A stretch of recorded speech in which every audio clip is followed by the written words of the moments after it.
El día que me llamó la Guardia Civil fue un miércoles por la tarde, 18:47 exactamente, lo sé porque estaba en el coche, parado en un semáforo de Arturo Soria, y recuerdo mirar la pantalla del coche cuando entró la llamada. Número desconocido. No suelo contestar a números que no tengo guardados, pero aquel día lo hice, no sé por qué. Quizá fue el tono urgente del teléfono, o ese silencio raro en la calle justo antes de que empezara a llover. Lo cogí y una voz masculina, seca, me pidió que confirmara mi nombre y que si era el esposo de Claudia Morales Pérez. Dije que sí. Me pidió que me acercara a la comandancia del distrito de Tetuán, que había un asunto delicado que requería mi presencia. Le pregunté si estaba bien Claudia. Me dijo que sí, que no se preocupara, que no había ningún accidente, pero que lo ideal sería que me presentara cuanto antes. Insistí, me dijo que era mejor que me lo explicaran en persona. Así empezó todo. No con una pelea. No con un mensaje sospechoso. No con una amiga chismosa. Con una llamada seca, formal, que parecía no tener nada que ver con mi matrimonio. Y sin embargo, fue la primera grieta. Tardé unos 20 minutos en llegar. Aparqué donde pude, ni siquiera pagué parquímetro, porque iba con ese nudo en el estómago que no te deja pensar en cosas prácticas. Subí al segundo piso. Me hicieron esperar en una salita. Todo olía a desinfectante barato y papeles viejos. A los 10 minutos apareció un agente de unos 50 años, pelo canoso, cara seria, uniforme impoluto. Me saludó, se presentó como el sargento Esteban Ramos, y me pidió que lo acompañara a una sala pequeña. Pensé que se trataba de una multa, o de un robo, o que tal vez habían encontrado documentación de Claudia extraviada. Cualquier cosa rutinaria. Me senté frente a él, me ofreció un café de máquina, le dije que no, y me dijo, su mujer ha sido testigo de un incidente, y necesitamos confirmar algunos detalles con usted para cerrar el atestado. No entendía nada. ¿Un testigo? ¿De qué? ¿Dónde? Me dijo que el pasado sábado, en torno a las 23:30, Claudia había presenciado un altercado en el aparcamiento subterráneo del Hotel NH Surbano. Según su testimonio, vio a un hombre siendo agredido por otro mientras salía del ascensor con una mujer. Claudia, según constaba en el informe, declaró que estaba esperando un VTC con una amiga en la entrada cuando vio lo ocurrido. Que no se acercó, que no intervino, pero que avisó a recepción y dejó sus datos por si necesitaban corroborar lo sucedido. Yo escuchaba todo eso como quien oye llover. Claudia nunca me había hablado de ese sábado. Yo había estado en casa, ella me dijo que saldría a cenar con 2 compañeras del despacho. Que no sabía si volvería tarde. Llegó sobre las 12:30, según recordaba, con olor a vino y las mejillas rojas. Me dijo que había sido una noche de risas y confidencias, que necesitaban desahogarse después de una semana de mierda. Le creí. Me pareció bien. Ni pregunté con quién exactamente había estado, ni dónde. Nunca fui de controlar. Y eso, ahora lo pienso, fue mi error. ¿Y qué tiene que ver esto conmigo?, le pregunté al sargento, tratando de no sonar hostil. Me dijo que el problema era que el testimonio de Claudia no cuadraba del todo con las cámaras del hotel. Que el incidente ocurrió en el nivel -2 del parking, y que en las grabaciones ella no aparecía esperando un VTC. Aparece saliendo del ascensor con un hombre, a eso de las 23:23. Que la mujer agredida era otra. Que el testimonio de Claudia, aunque no falso del todo, había sido, digamos, impreciso. Ahí fue cuando sentí que algo se rompía por dentro. No porque ya supiera lo que estaba pasando, sino porque ese tipo de errores no los comete Claudia. No cuando se trata de ubicaciones, horas, secuencias. Ella es meticulosa. Precisa. Tiene memoria fotográfica para los detalles. Y si había dicho que estaba esperando fuera, era porque necesitaba que esa fuera la versión oficial. Le pedí al sargento ver el video. Me dijo que eso no era posible, que era material confidencial. Pero que si tenía dudas sobre el relato, que hablara con ella. Que por su parte, el asunto quedaba cerrado, ya que la agresión había sido aclarada. Me agradeció mi tiempo y me dejó marchar. Salí de esa comisaría sintiendo que no estaba caminando sobre el suelo. Que todo era una especie de mal sueño. Volví al coche, me senté al volante y no arranqué durante un buen rato.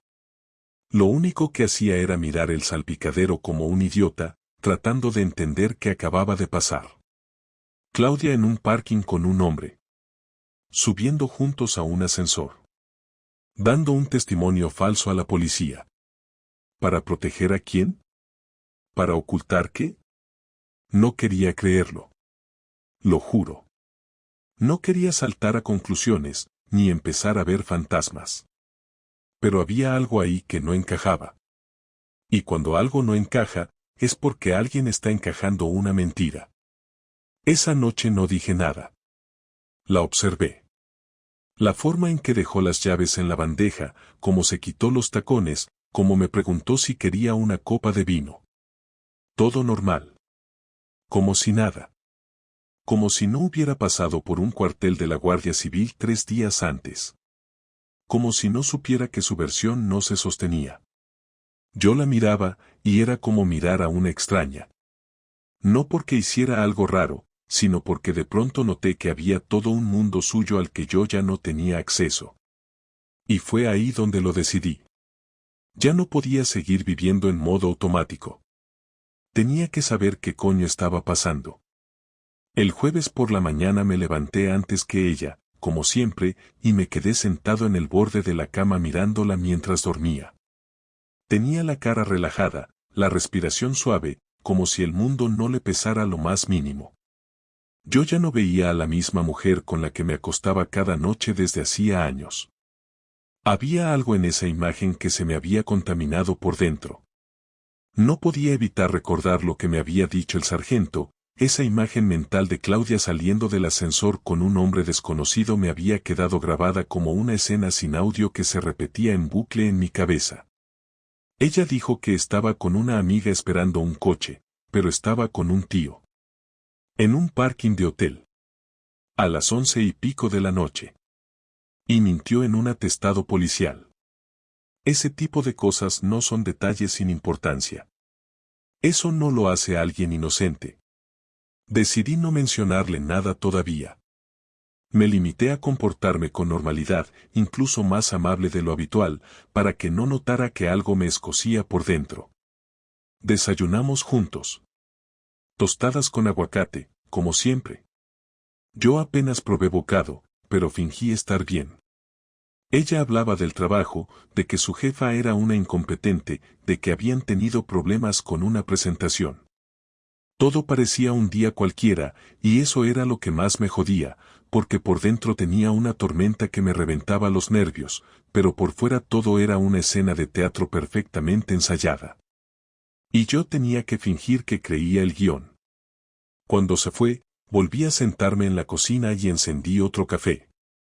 Tenía que moverme. No podía quedarme quieto esperando a que las piezas encajaran solas. Así que empecé por lo más básico. Recordé que cuando ella llegó aquella noche del sábado, se duchó directamente. Ni me besó al entrar. Solo dijo estoy muerta y fue al baño. Eso no era normal. Claudia no es de las que se duchan por la noche, siempre lo hace por la mañana. Pero esa noche sí lo hizo. Como si necesitara limpiarse algo. Como si quisiera borrar huellas. Luego fue al salón, se sirvió una copa de vino, se puso la serie esa danesa que siempre ve sola, y ni hablamos. Yo tampoco insistí. Le pregunté por la cena, dijo que bien, que con Laura y Marta, que comieron en la terraza de un restaurante nuevo en la zona de Ponzano.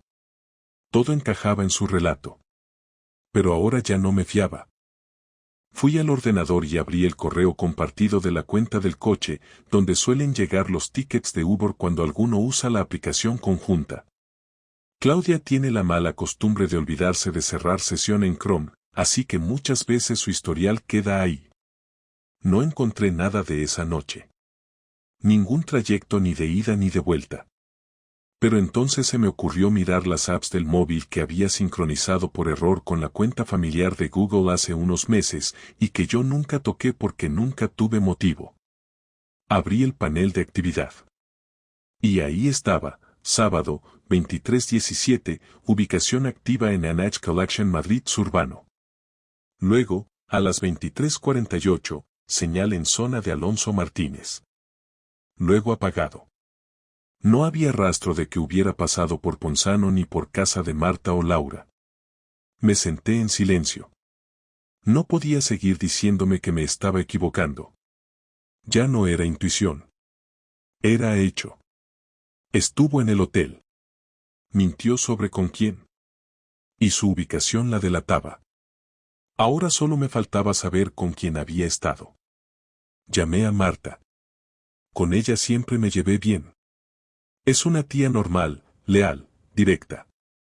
Me saludó con tono alegre y después del saludo de rigor, le solté sin rodeos. Estuvisteis el sábado cenando las 3, ¿verdad? ¿Qué sábado? Este último, el día 14.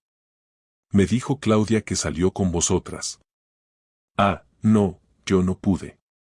Estaba en casa con fiebre. ¿Salió al final con Laura? Eso dijo. Pues no sé. A mí me escribió para anularlo. Ni idea de si luego se vieron ellas. Colgué sin decir nada más. En cuanto lo hice, sentí que me faltaba el aire. Era oficial. Claudia me había mentido descaradamente. Ni Marta ni Laura estuvieron con ella. Ni cena, ni terraza, ni amigas. Había inventado todo. El cuerpo me empezó a temblar. Me levanté y empecé a caminar por el salón como un león encerrado. No sabía si llorar, si gritar, si salir corriendo. Me sentí humillado. Me sentí estúpido. Me sentí débil.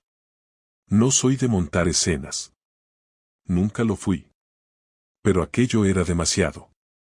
Cuando alguien a quien le has dado todo, confianza, amor, tu casa, tu cama, te miente con esa sangre fría, es como si te arrancaran algo por dentro. Y no por el sexo, si es que lo hubo. Eso es lo de menos. Es por la traición, por la planificación, por el descaro. Por lo bien que lo ocultó.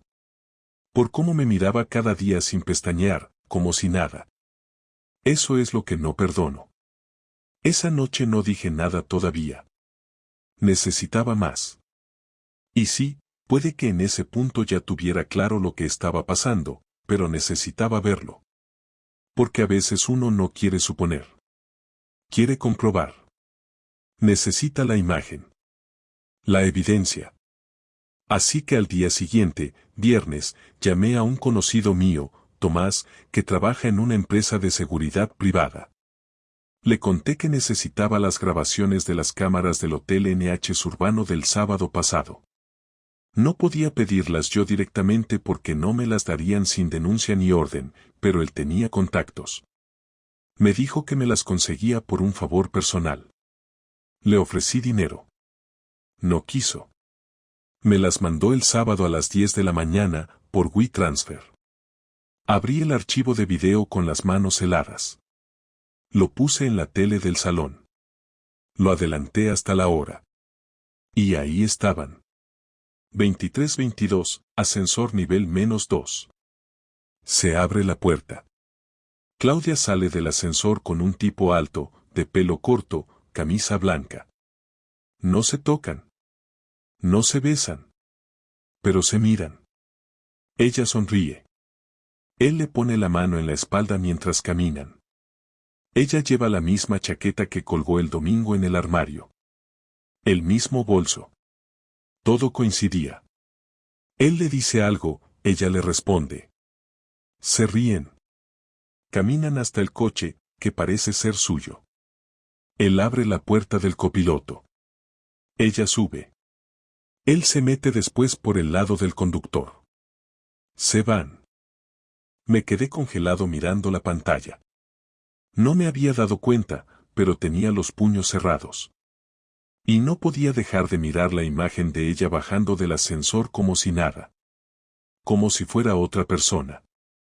Como si yo no existiera. Ahí lo supe. No eran solo sospechas. Era real. Me había engañado. Lo había hecho con frialdad, con planificación, y con alguien que no era solo un desliz de una noche. Ese tipo sabía cómo moverse con ella. Le abría la puerta. Le hablaba con naturalidad. No era la primera vez. En ese momento supe que todo iba a cambiar. No dormí aquella noche. No porque no pudiera, sino porque no quería cerrar los ojos y volver a ver esa imagen de ella saliendo del ascensor con él.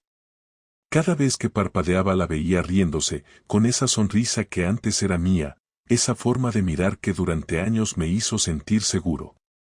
Me quedé en el sofá, con la tele apagada, el archivo de video abierto en pausa y el reloj del salón marcando las 3:30 cuando decidí que no podía seguir esperando. Tenía que hablar con ella. No más conjeturas. No más teatro. Esa mañana la conversación iba a pasar y no me importaba si terminaba bien o mal. Solo quería la verdad, o al menos verla intentando negarla en mi cara. Claudia se levantó sobre las 7:30, como siempre. Entró en la cocina medio dormida, con la bata gris que yo mismo le había regalado en Reyes. Me miró de reojo y me preguntó si había dormido ahí. Le dije que sí, que me había quedado viendo un caso pendiente del trabajo. Mintió con naturalidad cada día, así que me sentí casi justificado al hacerlo yo también por unas horas. Me dijo que se ducharía rápido porque tenía una reunión temprano. En cuanto se fue al baño, conecté el video al televisor grande del salón y lo dejé pausado en el momento justo antes de que las puertas del ascensor se abrieran. Me senté en el sofá a esperar, sin moverme, sin pensar demasiado, solo esperando escuchar la puerta del baño abrirse. Cuando salió, con el pelo húmedo y la toalla al cuello, me preguntó si quería café. Le contesté que sí, que lo preparara, que quería hablar con ella. Lo dije con un tono que no dejaba lugar a excusas, sin gritar, pero sin suavidad. Se detuvo en seco, dejó la toalla sobre el respaldo de una silla y me miró. No dijo nada, pero se le tensó la mandíbula. Se acercó despacio, con ese gesto que usaba cuando sabía que algo no iba bien. Yo señalé la tele con la cabeza. Ella miró, y cuando vio la imagen congelada del ascensor, se quedó quieta. Dale al play, le dije. No se movió. La miré fijo. Me levanté, tomé el mando, lo hice yo. El video corrió. El ascensor se abrió. Ella salió, riéndose, con él detrás. Le puse pausa justo en el momento en que él le pone la mano en la espalda. Explícamelo. Tardó varios segundos en respirar. Dio un paso atrás, luego otro. Me miró y dijo que no sabía cómo había conseguido ese video. Le respondí que eso no importaba, que lo único que me interesaba era qué coño hacía en un hotel con un hombre a medianoche, después de haberme mentido sobre una cena con amigas. Me dijo que no era lo que parecía, que las cosas se habían complicado, que no quería que me enterara así. ¿Así cómo? Le solté. ¿Con pruebas de video, con tu mentira a la Guardia Civil, con tus historias inventadas? Ella se llevó las manos a la cara y respiró hondo. No lloró, al menos no todavía. Dijo que aquel hombre se llamaba Javier, que era un antiguo cliente del despacho que llevaba meses insistiendo en verla por un asunto personal. Que al principio solo hablaban de trabajo, que luego empezaron a quedar a tomar algo, que las conversaciones se volvieron más personales, que ella misma no supo cuándo se le fue de las manos. Le pregunté si se habían acostado. Tardó en responder. Se sentó en una silla, miró al suelo, y dijo que sí, que una vez. Que esa noche del hotel. Que se había sentido mal al instante, que no había vuelto a verlo desde entonces. Que no tenía excusa. Yo no la interrumpí. Quería escuchar todo. Quería saber si al menos iba a decir la verdad entera o si iba a disfrazarla. Le pregunté cuánto tiempo llevaba viéndolo. Dijo que 3 meses. Le pregunté si alguna vez estuvo en casa con él.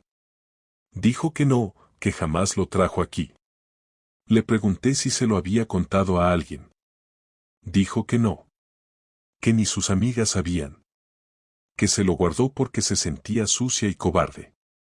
No me salían las palabras. Tenía tantas cosas que decirle, tantas imágenes que me pasaban por la cabeza, que no sabía por dónde empezar. Caminé por el salón, de un lado al otro, con las manos en la cabeza. Ella intentó acercarse, pero le hice un gesto para que no lo hiciera. Le dije que no me tocara. Le pregunté por qué arriesgarlo todo por alguien que ni siquiera formaba parte de su vida de verdad. Me dijo que no sabía responder, que se había sentido vacía, que llevaba meses sintiéndose invisible, que nuestra rutina la había apagado y que Javier la había escuchado. ¿Escuchado? Le grité. ¿Tú me estás diciendo que me pusiste los cuernos porque te escuchó? ¿Sabes cuántas veces te pregunté si estabas bien, si te pasaba algo? No me vengas ahora con que no te escuchaba. Tú no querías que te escuchara, querías sentirte nueva. Ella se echó a llorar. Lloraba en silencio, con los hombros temblando, con esa forma de llanto que no busca perdón, solo descarga. Me dijo que entendía mi rabia, que no esperaba que la perdonara, que sabía que lo había destrozado todo. Yo la observaba, y lo que más me dolía era que ya no sentía compasión. Solo rabia y asco. No por el sexo, sino por cómo había sido capaz de mentir durante tanto tiempo. De acostarse conmigo después de estar con otro, de besarme sin pestañear mientras guardaba ese secreto. Me acerqué despacio, le quité el anillo y lo dejé sobre la mesa. Ella me miró sin decir nada. Le dije que no sabía qué iba a pasar a partir de ese momento, que necesitaba espacio, que lo mínimo que podía hacer era irse por unos días. Intentó decir algo, pero la interrumpí. No quiero escucharte más. Ya lo sé todo. No hace falta que lo adornes. Se levantó, fue al dormitorio y empezó a meter cosas en una maleta. Yo me quedé en el salón, mirando el anillo sobre la mesa, la televisión todavía en pausa con esa imagen detenida del ascensor. Escuché cómo abría y cerraba cajones, cómo tiraba una bolsa al suelo, cómo su respiración se volvía más rápida. Cuando salió, con la maleta arrastrando detrás, se detuvo un segundo frente a mí. No fue por falta de amor, me dijo. No me jodas, respondí. Lo hiciste porque quisiste. No hay más. Abrió la puerta y se fue. No la seguí. No la llamé. No hice nada. Me quedé solo en el silencio más denso que he vivido en mi vida. No lloré. No podía. Solo me quedé quieto, respirando, mirando la puerta como si en cualquier momento volviera a entrar y me dijera que todo había sido una broma, que el video era falso, que el tipo no existía. Pero no pasó. Y entonces lo entendí, la mentira ya había durado demasiado. Pasé el resto del día caminando por la casa como un fantasma. Miraba los objetos y todo tenía su marca. El cepillo de dientes junto al mío, la taza con su inicial, la bufanda en la entrada. Todo era un recordatorio constante de lo que había destruido. A media tarde la llamé. No porque quisiera escucharla, sino porque necesitaba saber si estaba en un sitio seguro. Me contestó desde casa de su hermana. Le dije que no volviera, que necesitaba pensar. Ella dijo que respetaría lo que decidiera. Antes de colgar, me dijo que lo sentía. No respondí. Esa noche bebí por primera vez en mucho tiempo. No para olvidar, sino porque necesitaba parar la cabeza. Abrí una botella que guardaba para una celebración que nunca llegó. Pensé en los años que compartimos, en todo lo que construimos y en lo fácil que se puede derrumbar una vida cuando alguien deja de respetar los límites. Me pregunté si alguna vez había sospechado que la podía perder así. Seguramente no. Nadie cree que lo van a traicionar hasta que pasa. Y cuando pasa, te cambia la forma de mirar a la gente para siempre. Me acosté sobre las 4, sin cerrar las persianas, con la tele aún encendida y la maleta vacía de ella como único ruido en la habitación. Y por primera vez en muchos años, sentí que ya no quedaba nada que salvar. Los primeros días después de que se fuera fueron una mezcla entre rabia y vacío. La rabia me mantenía en pie, pero el vacío me dejaba sin dirección. Me levantaba sin tener claro para qué. No había mensajes, no había su taza en la mesa, no había ropa colgada en el baño. Era como si la casa se hubiera encogido. No tenía ruido, ni movimiento, ni olor. Me pasaba las mañanas mirando los correos del trabajo sin leerlos, solo moviendo el ratón sin pensar. No hablaba con nadie. Los compañeros del despacho creían que tenía una gripe. Yo no corregí la versión. No tenía ganas de explicar nada. No quería compasión ni consejos. Lo que necesitaba era decidir qué hacer con todo lo que me quedaba dentro, y sobre todo, qué hacer con ella. No fui impulsivo. No soy de esos que destrozan cosas ni que gritan. Pero tampoco soy de los que se dejan pisar. Si me vas a traicionar, vas a sentir lo que significa perder lo que yo te daba sin pedir nada. No hablo de venganza romántica, hablo de equilibrio. Si me quitaste la dignidad, te voy a quitar la tranquilidad. Eso lo decidí el martes por la noche, después de 5 días sin verla. Revisé las cuentas, el coche, los seguros, todo lo que compartíamos. No iba a hacer ninguna locura, solo lo que me correspondía. Ella me había dejado con una casa hipotecada, con gastos compartidos, con promesas hechas polvo. Pero también me había dejado pruebas, un video, una mentira formal, una historia con huecos. Y eso, en manos de un abogado, tiene peso. El miércoles llamé a un colega del despacho, Luis, especialista en derecho civil. Le pedí que me citara sin preguntar demasiado. Cuando llegué, me escuchó en silencio, sin interrumpir. Le enseñé el video, el informe de la Guardia Civil, el extracto del GPS de su cuenta. No buscaba consuelo, buscaba estructura. Le dije que quería el divorcio, sin negociación, sin pensión compensatoria, sin reparto equitativo. Quería hacerlo dentro de la ley, pero quería hacerlo de manera que entendiera lo que había roto. Luis me explicó las opciones, me dijo que con pruebas de infidelidad y falsedad documental podía presentar un caso sólido. Me preguntó si estaba seguro. Le dije que más que nunca. Salí del despacho con la carpeta bajo el brazo y una sensación rara, no de alivio, pero sí de control. Tenía un plan, y eso me devolvía un mínimo de paz. Esa misma tarde le escribí a Claudia un mensaje corto: necesito que vengas el viernes a las 18. Hay cosas que debemos firmar. No puse tono, no pedí, no amenacé. Solo marqué hora y lugar. No respondió en todo el día. El jueves por la noche mandó un de acuerdo. Nada más. El viernes la esperé sentado en el salón.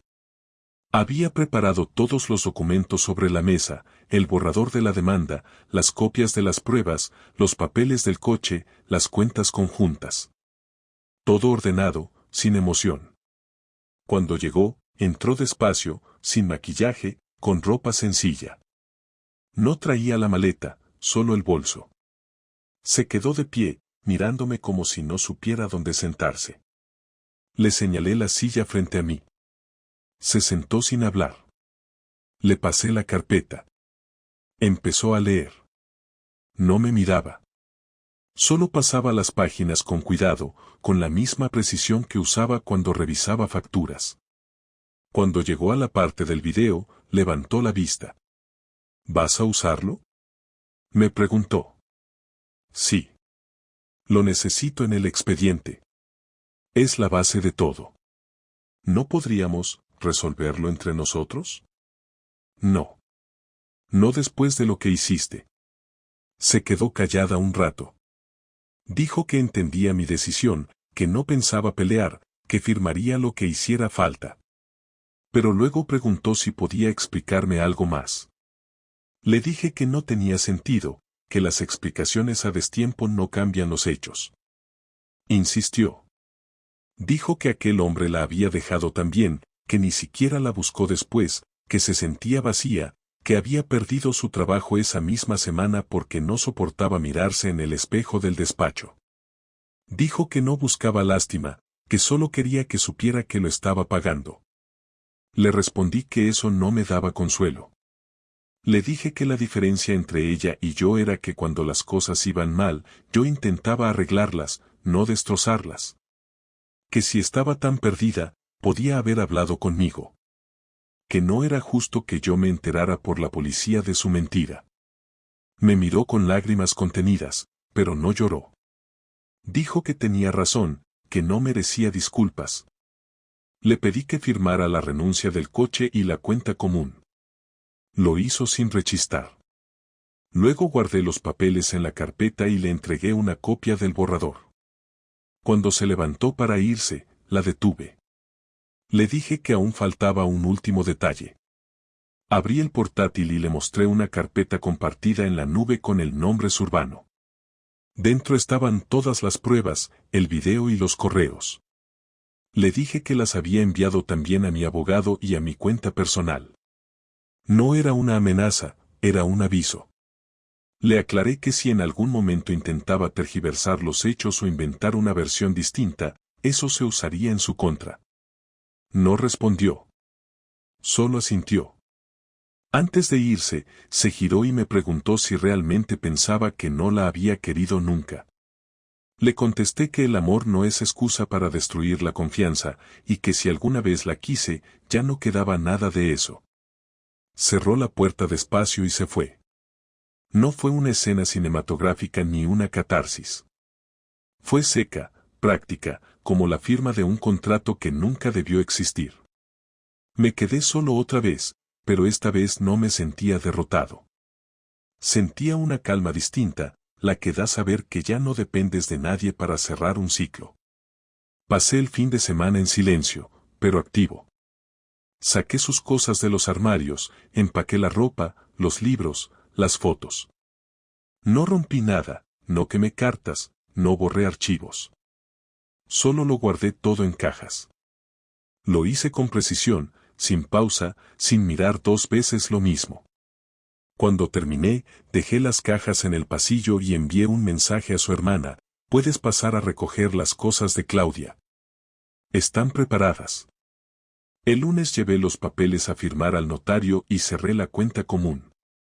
Cambié las contraseñas, cancelé las tarjetas conjuntas, pedí cita con el banco para poner todo a mi nombre. Cada trámite me pesaba menos que el anterior. No por despecho, sino porque era la única manera de limpiar el espacio. Por las noches, cuando llegaba del trabajo, cenaba algo rápido y me sentaba frente al portátil. Revisaba una y otra vez el correo, los documentos, todo en orden. No me fiaba de la tranquilidad. Era como si necesitara asegurarme de que el desastre no iba a repetirse. Una semana después me llamó su madre. Me pidió que reconsiderara la demanda, que todos cometemos errores. Le respondí con educación, pero con firmeza, que ya no era asunto de nadie más. Que yo había cerrado ese capítulo.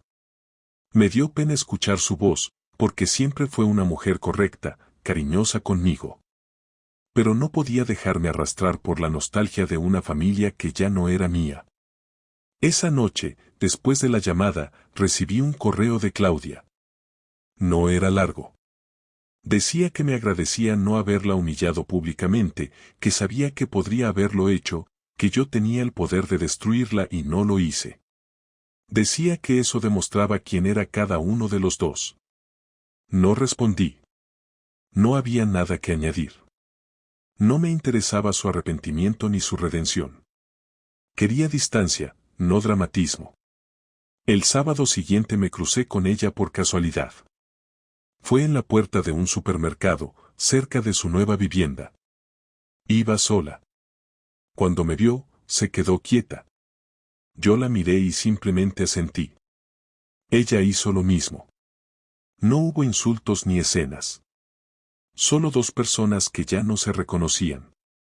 Pasé de largo, entré, compré lo que necesitaba y volví a casa sin pensar demasiado. Era extraño cómo, después de tanto dolor, el cuerpo aprende a no reaccionar. Ya no me ardía la sangre al verla. Solo quedaba un hueco, un lugar que alguna vez estuvo lleno. Esa fue mi forma de devolverle lo que me hizo. No fue destruirla con rabia, sino mostrarle que su existencia ya no tenía poder sobre la mía. Que podía mirarla sin temblar. Que podía seguir mi vida sin su sombra. Y aunque todavía me dolía en silencio, aunque algunas noches me costaba dormir, al menos ya no me sentía débil. Lo había hecho a mi manera, sin gritos, sin golpes, sin violencia. Solo con hechos, papeles y decisiones. La clase de respuesta que duele más porque no deja nada que discutir. El silencio entre los dos se había vuelto definitivo. No nos escribíamos, no nos cruzábamos llamadas, no había ningún intento por su parte de reabrir la conversación, y por la mía, ninguna voluntad de dejar una rendija abierta. La comunicación era cero, exacta, quirúrgica. Cada papel entregado, cada trámite cumplido, cada caja recogida por terceros, todo se manejaba con una frialdad administrativa que no dejaba lugar a equívocos. Pasaron 3 semanas sin contacto alguno, hasta que una tarde, mientras salía del despacho, recibí un mensaje corto: necesito hablar contigo. Solo una vez. Por favor. Lo leí de pie frente al coche, sin contestar durante unos minutos. No tenía obligación de responder, no había nada que quedara pendiente, pero algo en el tono, o tal vez en la necesidad de cerrar todo con la misma sobriedad con la que lo había conducido hasta ahora, me empujó a contestar. Le dije que la vería el viernes a las 20 en una cafetería cerca del Retiro, donde nadie nos conociera. No quería verla en casa, ni que pisara de nuevo ese espacio. No quería dejarle ni un segundo la posibilidad de entrar al lugar donde yo empezaba a rearmarme. El viernes llegué 15 minutos antes. Elegí una mesa del fondo, lejos de la puerta, con vista directa a quienes entraban. No había preparado un discurso, tampoco sabía si iba a escuchar el suyo. Solo sabía que necesitaba verla sentada frente a mí, sin la intermediación de abogados ni papeles, por última vez. Ella llegó puntual, sola, con una chaqueta oscura, sin maquillaje, el pelo recogido. Se sentó frente a mí sin decir nada al principio. Solo pidió un té verde y me preguntó si quería algo. Le dije que no. Hubo unos segundos largos en los que solo se escuchaban las cucharillas y el murmullo de fondo del local. Cuando me miró a los ojos, no vi a la Claudia que me engañó, ni a la que firmó los papeles. Vi a una persona derrotada, sin estrategia, sin plan. No estoy aquí para pedirte que volvamos, dijo, sé que eso no va a pasar. Asentí sin decir nada. Quería que hablara, no quería anticiparme a lo que había venido a soltar. Ella bajó la vista y dijo que había tardado en entender el daño real que había hecho, que durante semanas había intentado convencerse de que todo había sido un error puntual, un acto impulsivo, una desconexión emocional, pero que la verdad era más sucia. Me dijo que había jugado con fuego mucho antes de esa noche en el hotel, que los mensajes con ese tipo comenzaron mucho antes, que las charlas personales disfrazadas de trabajo, las salidas, los cafés, todo fue parte de una secuencia que ella fue empujando con plena conciencia de lo que hacía. Que no fue un desliz. Fue una decisión. Me quedé mirándola sin cambiar la expresión. Me pareció que por primera vez no estaba mintiendo. Ni siquiera buscaba redención, solo estaba haciendo una especie de confesión final, como si tuviera la necesidad de que yo supiera todo, aunque ya no sirviera para nada. Le pregunté por qué lo hacía ahora. Me dijo que era lo único que podía ofrecerme ya, la verdad. Que no quería que me quedaran dudas, que prefería que me quedara con una imagen brutal pero completa antes que con versiones edulcoradas. Si lo sabías desde antes, si ya estabas entrando en ese juego, ¿por qué seguiste conmigo? Le pregunté. ¿Por qué me mentiste en la cara cada día?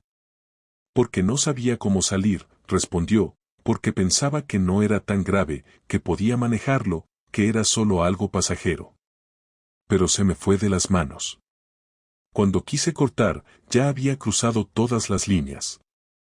Y entonces mentí porque me daba más miedo perderte que dejarlo. Pero lo hiciste igual. Me perdiste. Sí. Lo sé. ¿Estás con él? No. Me dejó a los pocos días. Le dije que me había enamorado de ti otra vez después de lo que pasó y me dijo que no quería historias a medias. ¿Y era verdad? ¿Te habías enamorado de mí otra vez? No lo sé. Me confundí tanto que ya no sé qué era real. Solo sé que después de verte con los papeles, con todo tan ordenado, tan claro, tan limpio, me di cuenta de que te había perdido de verdad. Y ahí me explotó todo. Hubo una pausa larga. Yo no moví un músculo. Ella se frotaba las manos con nerviosismo. Me preguntó si alguna vez la había engañado. Le dije que no. Nunca. No por moral, sino porque no lo necesitaba. Porque cuando uno está con alguien a quien respeta, no necesita escapar ni rellenar huecos. Me preguntó si alguna vez había sospechado de ella antes de esa semana. Le dije que no, que confiaba plenamente. Y que eso era lo que más me dolía. No el acto, sino el engaño sostenido. El desprecio por la verdad. ¿Crees que soy mala persona? Me preguntó. Creo que hiciste algo imperdonable.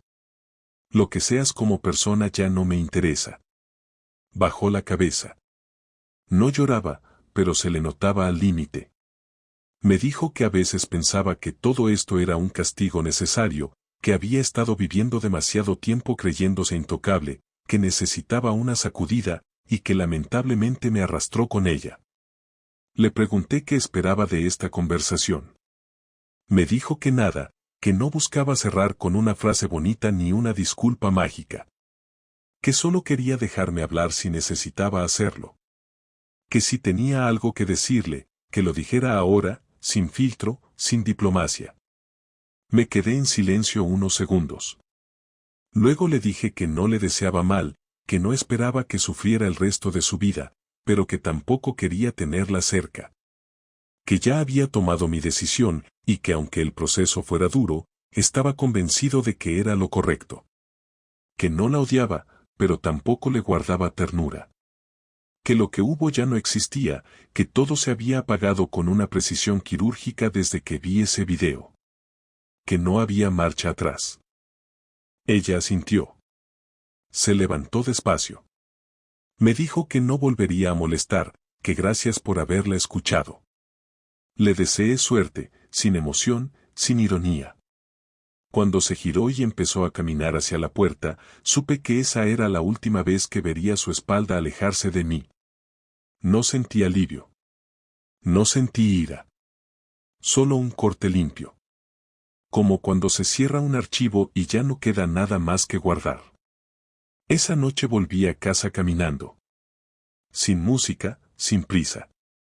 Entré, me duché, cené solo y abrí una cerveza.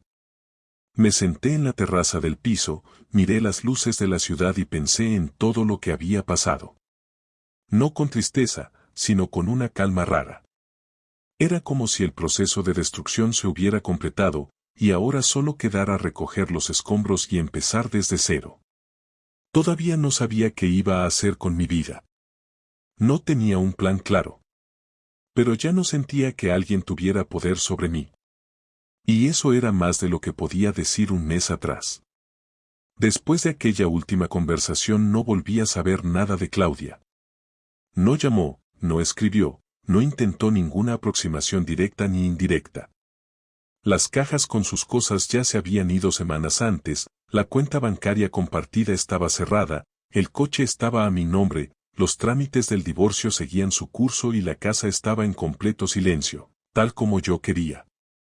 El ritmo de mi vida empezó a estabilizarse sin que me diera cuenta, no porque todo estuviera en orden, sino porque dejé de resistirme a la rutina. Me levantaba, trabajaba, entrenaba por las noches y me obligaba a dormir sin revisar el móvil. Empecé a hacer la compra sin pensar en lo que a ella le gustaba, empecé a cocinar para uno sin pensar en si iba a sobrar. La casa se volvió solo mía, no por posesión legal, sino por presencia emocional. Ya no había aromas que me recordaran a ella, ni papeles con su letra, ni pequeñas notas pegadas en la nevera. Incluso había eliminado todas las fotos de los marcos. Me había encargado de que no quedara nada que me arrastrara de vuelta. Pasó un mes entero y un día me di cuenta de que era la primera vez que no pensaba en ella al despertar. No me costó recordarlo, fue justo eso lo que me golpeó, que no me acordé. No sentí alegría ni alivio, solo una conciencia simple, directa, como cuando descubres que una herida ya no arde. A partir de ahí empecé a reconstruir sin hacer ruido. Salía más, aceptaba planes que antes cancelaba, retomé contacto con gente que había dejado de ver, volví a correr por las mañanas los fines de semana, me apunté a un curso que llevaba 2 años posponiendo. No lo hice para distraerme. Lo hice porque ya no tenía motivos para quedarme quieto. Una tarde, mientras revisaba unas carpetas viejas del despacho en el ordenador, me encontré con un documento que ella había redactado para uno de nuestros proyectos comunes, un texto de hace más de 3 años. Era una presentación de una empresa que íbamos a crear juntos, un negocio pequeño que al final no prosperó. La leí sin emociones, sin nostalgia, solo como quien encuentra un papel de otra vida. Pero al terminar de leerlo, me quedé mirando su nombre en la firma del documento. Me detuve ahí, sin tristeza, sin pena, sin odio. Era solo una firma. Una más. Me sorprendió no tener reacción. Su nombre no me provocaba. Era como si la historia ya no me perteneciera. Poco después de ese momento entendí que el capítulo estaba cerrado del todo.